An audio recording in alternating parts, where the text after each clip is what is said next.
Chapter 19 was about a student body president whose body was found lying in a street only a half mile from campus right before spring break. She was just 22 years old and her name was Eve Carson. The entire town was in shock.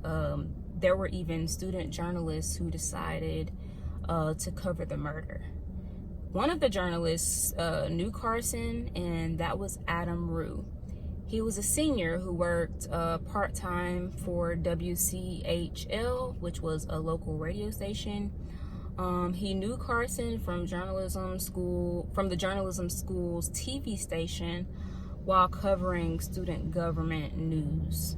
The entire chapter covers Rue's decision regarding Carson's murder and the possible conflict of interest that may arise depending on if he covers the murder as a friend or as a reporter. He may face some scrutiny depending on the path he chooses to take.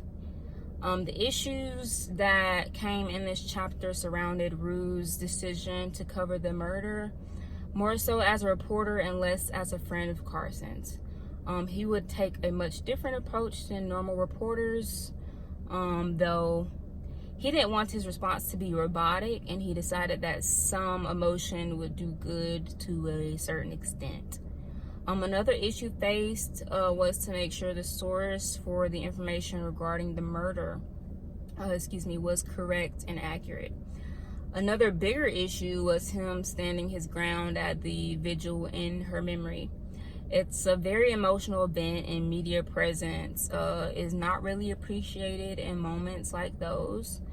But Rue felt it was needed and necessary. He felt that he wasn't reporting in a way that was overly invasive and disrespectful, and he gave the vigil goers much needed space. In the end, overall, he was proud of his behavior and the tough decisions he made this early in his career regarding this particular tragedy involving a friend. My take was that he did the right thing. There will be times where you have to set your emotions aside and do what's required of you to do for your job, especially when it comes to the media. There are several ways to do things in a respectful way and still do your job at the same time. I know it's hard, but people should start to understand that media presence is always going to be there regardless of tensions and emotions. I am more ethical because I will consider others when doing anything media related, but I will also make sure to do my job as effectively as possible despite the circumstances. Thank you.